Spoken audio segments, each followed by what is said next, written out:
Hello guys, welcome back to my YouTube channel. आज हम देखेंगे शरारा और गरारा की कटिंग और स्टिचिंग। मैं खुद एक बिगनर हूँ, मेरे को खुद को नहीं आती होते ढंग से स्टिचिंग वगैरह करनी और कैसे ड्रेसेस वगैरह डिज़ाइन करते हैं, कुछ भी नहीं आता होता। पर फिर भी मेरे अंदर एक ऐसे है कि हाँ, मेरे को सीखना है, चाहे मैं अपनी गलतियों से सीखूँ, चाहे मैं यूट्यूब से सीखूँ या फिर मैं और कोई सोर्सेज से सीख रही हूँ। हाँ, ये है, मैंने कहीं पे क्लासेस वगैरह नहीं लगाई, पर मेरे को ये होता है कि मैं सीखूँ तो एटलीस्ट मैं ट्राई तो करके देखूँ। ख़राब बनेगा तो भी कोई उसमें नुकसान नहीं है। मेरे को ये चीज़ का तो पता लगेगा कि मैं किस तरीके से उस चीज़ को सही करती हूँ। तो फिर मैं यहाँ पे अपनी मार्किंग लेके बैठ गई थी। ये मैंने बीच में भी ख़राब की थी, गलत की थी, पर फिर बाद में सही हो गई थी। उसके बाद फिर मैं अपना जो ये आगे वाला हिस्सा तो मेरा मार्किंग में अच्छे से हो चुका था और उसकी कटिंग भी कर ली थी। फिर हम आ गए थे हमारी बैक वाली मार्किंग्स पे। फिर हमने बैक वाली मार्किंग्स लगानी स्टार्ट कर दी थी। ये हमने इसको पहले निशानों को बढ़ाया था, क्योंकि जो बैक वाला पार्ट होता है वो फ्रंट वाले पार्ट से थोड़ा बड़ा होता है।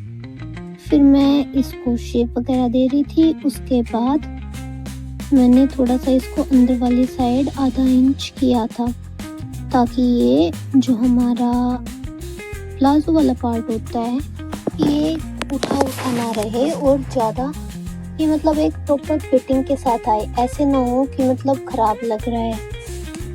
फिर मैंने ऐसे इसको अच्छे से शेप दे दी। शेप देने के बाद फिर वही प्रोसेस कटिंग वाला, और फिर अच्छे से कटिंग की इसकी।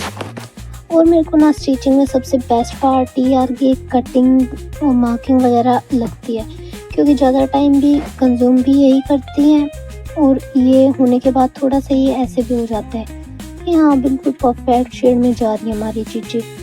उसके बाद फिर मैंने जो फ्रंट वाली मार्किंग की थी और बैक वाली मार्किंग की थी, दोनों पार्ट्स को जो मेरा फैब्रिक था उसके ऊपर एज इट इज़ रख दिया था, क्योंकि जो मैंने फैब्रिक लिया था ना ये जॉर्जेट फैब्रिक था, और जॉर्जेट फैब्रिक मतलब हिलता डुलता बहुत ज़्यादा है। तो फिर मैंने एज इट इज़ उसके ऊपर रख के कटिंग कर दी थी, ताकि मैं ये चाह रही थी कि कोई गड़बड़ ना हो और ये ना हो कि मतलब फैब्रिक जो हमारा मेन है वो छोटा रह जाए या फिर जो हमारी लाइनिंग है वो बड़ी रह जाए। तो इक्वल रखने के लिए मैंने बिल्कुल दोनों पार्ट को बिल्कुल अच्छे से कट किया, और जैसे कि आप देख ही सकते हैं ये प्रोसेसिंग टाइम टेकन है बहुत ज़्यादा। और ये आपको ऐसे वीडियो में तो लग रहा होगा कि मतलब बहुत जल्दी जल्दी ऐसे कट हो जाता है, लेकिन जब रियलिटी में करने लगते हैं ना तो पूरा एक दिन खा जाता है। ये कपड़ा ही ढंग से नहीं रखा जाता होता, पर फिर भी यार ये होता है कि कोई चीज़ करने का अंदर से आ रहा है तो फिर ठीक ही है। और फिर मैंने रॉन्ग साइड थी, मतलब जो बैक वाली साइड होती है वहाँ पे क्रॉस साइंस लगा दिए थे, ताकि जब मैं इसको अच्छे से स्टिच करने लगूँ ना तो मेरे को ये ना होए कि जो सीधी साइड कौन सी है इसकी और उल्टी साइड कौन सी है। और जब हमारा प्लेन फैब्रिक होता है सबसे बड़ी दिक्कत भी यही आती है, हमें यही नहीं पता होता कि फ्रंट और बैक पार्ट कौन से वाला है। फिर उसके बाद मैंने इनके अंदर पिन्स वगैरह लगा दी थी, ताकि जब मैं स्टिचिंग करने बैठूं तो फैब्रिक इधर उधर ना हो और बिल्कुल करेक्टली जो हमारी सिलाई मशीन से हम इस पे स्टिचिंग करने वाले हैं बिल्कुल एग्जैक्ट पोजीशन में हो जाए। फिर मैंने स्टिचिंग करना स्टार्ट कर दिया था मशीन पे रख के। मैं साथ साथ पिन्स को भी हटा रही थी और अपनी जो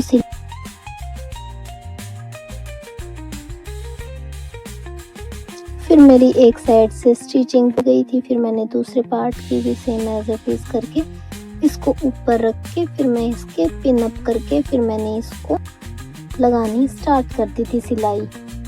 और जो जैसे पैटर्न होता है वो बिल्कुल exact same as it is ऐसे ही तरीके से चल रहा था, और मेरे को ये करने में मज़ा भी बहुत आ रहा था, क्योंकि जब हम कोई चीज़ स्टार्टिंग में करते हैं ना जिसका क्रेज़ होता है अपने को करने को और वो चीज़ें होती हुई दिखे तो उसकी ना खुशी एक अलग होती है। हाँ, ये चीज़ अलग होती है, मतलब घर वाले कोई नहीं समझता, लेकिन खुद की जो इनर सेल्फ होती है वो अच्छे से समझ पाती है और खुद का सेटिस्फेक्शन भी होता है। उसके बाद फिर मैंने नीचे वाले पार्ट के लिए जो हमारा फ्रिल वाला पार्ट हो, कपड़ा कट करना स्टार्ट कर दिया था। मेरा जो फैब्रिक था ना, और एक चीज़ और होती है, जब हम कोई भी न्यू काम करने लगते हैं ना, तो मतलब जो मोटिवेशन होती है ना, वो खुद से ही ज़्यादा लेनी पड़ती है। क्योंकि बाहर वाले ऐसे भी बोल देते हैं, क्या रखा है इस काम में, कुछ नहीं है, टेलरिंग का ही तो काम है, आंटीज वगैरह करती हैं ये वो। लेकिन जो चीज़ें खुद की सोल को सेटिस्फेक्शन दे रही हैं, करके उनको खुशी मिल रही है, तो फिर उस चीज़ में बुराई है। तो फिर ऐसे ही करे जा रही थी मैं, और मतलब सब बातें इग्नोर वगैरह ही कर रही थी मैं। फिर उसके बाद हमने प्लीट्स वगैरह डालनी स्टार्ट कर दी थी, जो हमारी घेर था उसके लिए। और प्लीटिंग सिस्टम में भी बहुत ज़्यादा टाइम लगता होता है, बहुत टाइम कंज्यूमिंग होती है, क्योंकि इक्वल तो प्लीट्स डालनी पड़ती है, और फिर कभी कम रह जाती है, कभी ज़्यादा रह जाती है, इस चीज़ का भी ध्यान रखना पड़ता है। और इक्वल डिस्टेंस पे प्लीट्स डालना तो बिल्कुल ही टफ काम हो जाता है एक टेलर के लिए। तो फिर भी वो अपना हारता नहीं है हौसला, और फिर भी हौसले के साथ काम तो करना ही पड़ता है। और मैं ऐसे प्लीट्स जाती इसके अंदर। प्लीटिंग का जो प्रोसेस होता है बहुत ज़्यादा सेटिस्फेक्शन भी देता है, पर साथ में ये चीज़ होती है, मतलब बहुत गौर से डालनी पड़ती है, क्योंकि थोड़ी सी भी कम ज़्यादा डिस्टेंस पे जाते हैं ना, तो अगर हम उसको ऐसे नॉर्मल देखें तो बन तो जाती है चीज़ें, लेकिन जब तक परफेक्ट नहीं बनती ना चीज़ें, तब तक जो इनर सेटिस्फेक्शन है वो नहीं मिलती। फिर दोनों प्लीट्स अच्छे से हो चुकी थी। फिर हमने प्लीटिंग के नीचे कपड़ा लगाने के लिए उसकी कटिंग की, क्योंकि जो हमारा जॉर्जेट फैब्रिक था वो बहुत ही पतला था, और अगर हम उसके नीचे कोई भी फैब्रिक एक्स्ट्रा नहीं लगाएंगे तो वो जमेगा ही नहीं, वो डालना ही नहीं जाएगा। इसलिए फिर इसकी लाइनिंग की कटिंग करके उसको प्लीट्स वाले कपड़े के साथ स्टिच कर दिया। फिर हमारे बॉबिन का जो धागा था वो ख़त्म हो चुका था। फिर हमने बॉबिन में धागा डालना स्टार्ट कर दिया था, और फिर जितना चाहिए था हमने ले लिया था। फिर हमारी बारी आई थी इंटरलॉकिंग करने की, क्योंकि इंटरलॉकिंग बहुत ही ज़रूरी होती है हम कोई भी ड्रेस बना रहे होते हैं, क्योंकि जब हम कटिंग करते हैं ना तो फैब्रिक से धागा निकलने लग जाता है। तो हमने इंटरलॉकिंग अच्छे से की। उसके बाद फिर हमने नीचे वाले पार्ट की अच्छे से इंटरलॉकिंग की, ताकि अच्छे से फिनिशिंग आ सके हमारे शरारा गरारा की। और फिर मैंने अंदर से इसको अच्छे तरीके से इंटरलॉक किया, ताकि कहीं से भी इसके थ्रेड्स ना निकले, क्योंकि बेसिकली जब हम कट करते हैं क्लॉथ को तो बहुत जगह से धागे निकलने लगते हैं। जैसे कि आप फिनिशिंग देख ही सकते हैं कितनी प्यारी आई है इसकी। तो हमने ऐसे ही इसकी फिनिशिंग की बहुत ही आराम से।